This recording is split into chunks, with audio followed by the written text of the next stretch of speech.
मैं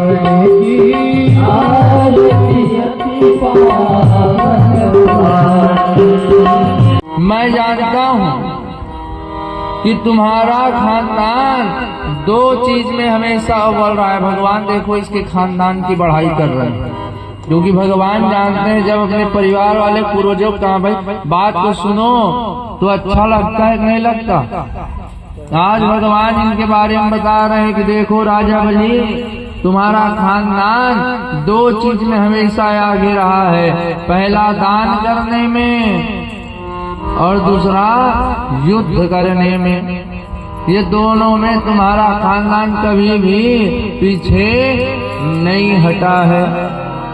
तुम्हारे दादा हुए प्रहलाद, उन प्रहलाद जी की रक्षा करने के लिए भगवान स्वयं आए, तो तुम्हारा खानदान कभी भी युद्ध करने में पीछे नहीं हटा। तुम्हारे दादा के पिताजी, तुम्हारे परदादा हिरण्यकश्यप भगवान के साथ युद्ध करने के लिए भी कभी भी पीछे नहीं हटे हैं। जब इनके खानदान की बड़ाई होना प्रारंभ हुआ, आपको इनको आनंद आने लगा। आप तो कहने लगे राजा बलि, आप तो मैं आपको जो कुछ भी मांगोगे मैं आपको दूंगा। लेकिन भगवान कहते मुझको कुछ नहीं चाहिए, और राजा बलि कहते हैं मैं आपको दूंगा, और भगवान कहते हैं मुझको कुछ नहीं चाहिए। शुक्राचार्य विचार करने लगे, ये ऐसा कौन सा संतोषी ब्राह्मण है, जजमान देना चाहता है ब्राह्मण लेना नहीं चाहता, कौन है? ऐसा विचार करके जब मुखमंडल की ओर देखता ना तो भगवान ऐसा मंद मंद मुस्कुरा देते, ये पुनः भूल जाता। अब ये पुनः ऊपर से नीचे देखता, शुक्राचार्य तो पैर को देख करके समझ जाता कि ये और कोई नहीं, यही जगदाधार जगदीश्वर पर ब्रह्म परमात्मा अनंत कोटि नायक भगवान विष्णु है। देवताओं के कार्य को सिद्ध करने के लिए भगवान जो है वामन रूप लेकर के आए हैं। और जैसे मुखमंडल पर देखना पुनः भगवान मंद मंद मुस्कुराते, और जब भगवान मंद मंद मुस्कुराते ये पुनः भूल जाता। अब बारंबार ऊपर नीचे देखने पर लगा हुआ शुक्राचार्य। अब शुक्राचार्य केवल और केवल भगवान के और कोई नहीं, यही जगदाधार जगदीश्वर परम ब्रह्म परमात्मा भगवान नारायण तेरे ठगने के लिए आए हैं। तो इनको कुछ भी ये बोल रहे हैं ना, कुछ नहीं चाहिए, तुम मत दे मत दे मत दे। जब बारंबार जब शुक्राचार्य मना किए, लेकिन राजा बलिया शुक्राचार्य एक बात को नहीं मान रहा। कहने लगे बताइए वामन देव आपको क्या चाहिए? तब भगवान ने कहा ज्यादा मना करना भी ठीक है, नहीं जबकि ज्यादा मना करूंगा कहीं शुक्राचार्य एक बात को मान के नहीं देगा तो मैं कार्य कैसे करूं? अब भगवान ने कहा देखो राजा बलि, तुम देना चाहते हो और मैं लेना नहीं चाहता, और तुम देना चाहते हो तो तुम एक कार्य करो, तुम मेरे को मेरे पग से 3 पग भूमि जो है मेरे को दो, जिससे तुम्हारा देना भी हो जाएगा और मेरा नहीं लेना भी हो जाएगा, दोनों कार्य हो जाएगा।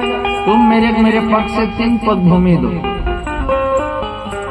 राजा बलि ने कहा लगता रहे बावन के बावन, अरे जब मांग रहे हो तो मांगने भी तुमको नहीं। अरे अपने क्या बोल रहे, अपने पग से 3 पग भूमि दो। जब आप अपनी भूमि पर खड़े होगे ना और कहीं अटियाओगे भी तो आपके जमीन से ज्यादा आपका हाथ निकल जाएगा। कहीं मेरे पग से बोलो तो समझ आ गए, अपने पग से क्या करोगे 3 पग भूमि का? अरे 3 पग भूमि बहुत छोटा होता है। अरे आप कहीं अगर कहो ना तो मैं आपके लिए अपना महल खुलवा देता हूँ, आप महल पर रहिए, मैं आपको महल दे सकता हूँ। महल बने तो आप मेरे महल पर चलिए, आपके लिए मैं अपना कक्ष खुलवा देता, आपका कक्ष पर जीवन पर्यंत रहिए और मैं आपका विवाह भी करवाऊंगा। आपके लिए जो है मैं ब्राह्मणी भी लाऊंगा, आप मेरे साथ चलिए। राजा यहाँ पर जैसे राजा बलि एक बात को सुने, भगवान वामन ने कहा ठीक राजा बलि। इसके पहले भी एक राजा हुआ, वो राजा भी मेरे कहने लगा कि आप मेरे महल चलिए, जब तक आपको रहना हो रहिए। अब मैं ऐसी सोच करके चला गया उसके में। अब वो मेरे जैसे, अब मैं सोचा कि मेरे जीवन पर्यंत वहीं रहना है। अब मैं वह सोच करके वहां रुक रहा था। लेकिन कुछ दिन हुआ, उसके बाद वो राजा कहने लगा कि हे ब्राह्मण देव, आप कब जाएंगे? तब मैं समझा इस मनुष्य के पास कुछ हो चाहे ना हो, अपना छत होना जरूरी है। इस जा, मैं तुझको श्राप देता हूँ, तेरे पास कुछ रहेगा नहीं। ऐसा कह करके आज शुक्राचार्य जी जो है वहीं से चले जाते हैं। देखो आज अपने गुरु के श्राप को भी जो आज राजा बलि है वो स्वीकार किया। जैसे स्वीकार किया, कहने लगे मैं आपको 3 पग भूमि दान करता हूँ। दान कैसे करोगे? बिना संकल्प के दान होता नहीं। तो अब तो चावल फूल रखा है, यहाँ पर संकल्प जैसे प्रारंभ, ओम विष्णु विष्णु विष्णु श्रीमद् भगवान 3 पग भूमि दान हम करिष्ये। जैसे ऐसा कहना प्रारंभ किए, कहा जाता है संकल्प दिए किसको जी? वामन भगवान को। जैसे अहम करिष्ये, जैसे भगवान को देना चाहे काज को, कहा वहाँ भगवान। अब तो भगवान तेजी पुंजी प्रकाश बढ़ाना प्रारंभ किए। जैसे तेजी पुंजी प्रकाश बढ़ाना प्रारंभ किए भगवान, अब भगवान कहा विराट वामन रूप। अब भगवान विराट रूप लेना प्रारंभ किए। जैसे विराट रूप लेना प्रारंभ किए, अब तो भगवान दिखाई नहीं दे रहे हैं, मानो करोड़ों करोड़ों सूर्य एक साथ उदय हो गए होंगे। अब तो सबका आंख जो है वो बंद हो जाता है। देवता गणकाश मंडल में धुंधले बजाते हैं, पुष्पों की वर्षा करने लगे। बोलो विराट नारायण भगवान की जय।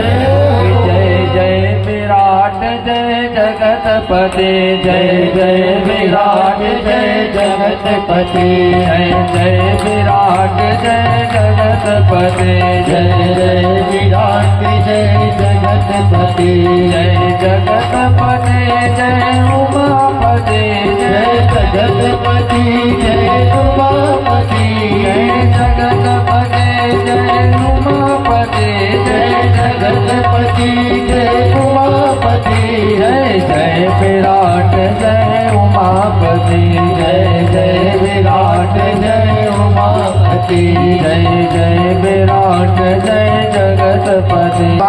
विराट रूप लिए, विराट रूप लेते ही अब तो सबका जो आंख है वो बंद हो जाता है।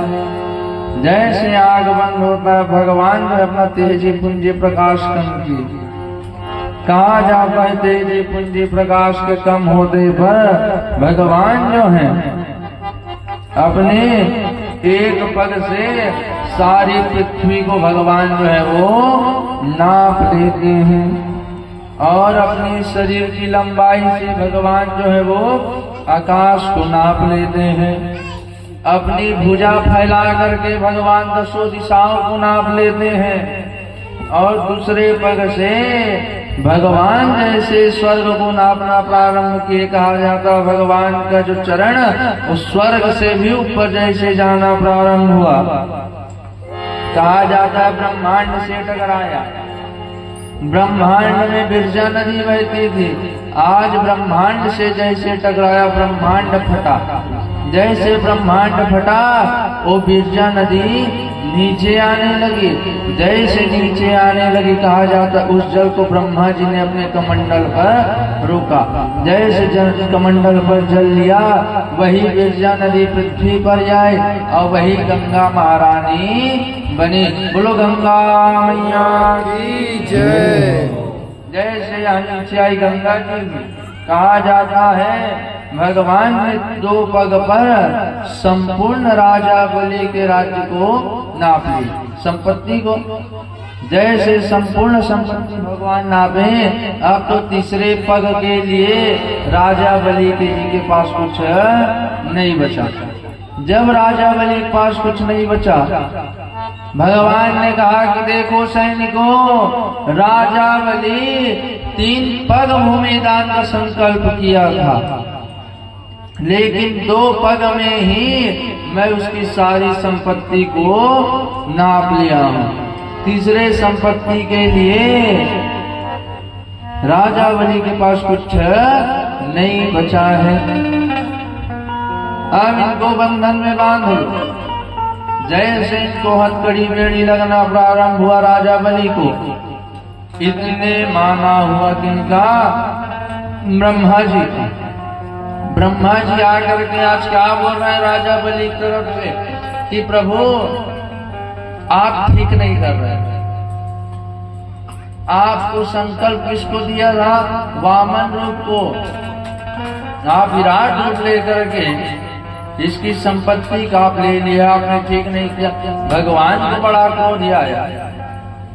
यही ब्रह्मा मेरे पास से आता इंद्र को लेकर के, जब मैं रक्षा करता हूं तो आज बड़ा मेरे विरोध पर। आप तो भगवान जो है ब्रह्मा जी फटकार लगा। देखो आज भगवान जो है ब्रह्मा जी फटकार लगाने पर लगे। अरे ब्रह्मा, एक तो तू ही लेकर के आता है और जब रक्षा करता हूं तो विरोध होता है, चल हट यहां से। देखो ये ब्रह्मा है, ब्रह्मा डोकरा किया और आज उसको भगवान जो फटकार लगा रहे हैं। देखो फटकार वही लगा सकता है जिसका अधिकार होता है। कहा जाता है ब्रह्मा जी को केवल भगवान ही फटकार लगा सकते हैं। क्यों? भगवान ब्रह्मा के पिता हैं। भगवान के नाभि कमल से निकले नहीं निकले ब्रह्मा, तो भगवान के नाभि कमल से निकलने के कारण भगवान के क्या हुए जी? पुत्र हुए। तो देखो बेटा कितना भी सियान क्यों ना हो जाए, लेकिन बाप अपने बेटे फटकार लगा सकता है। ये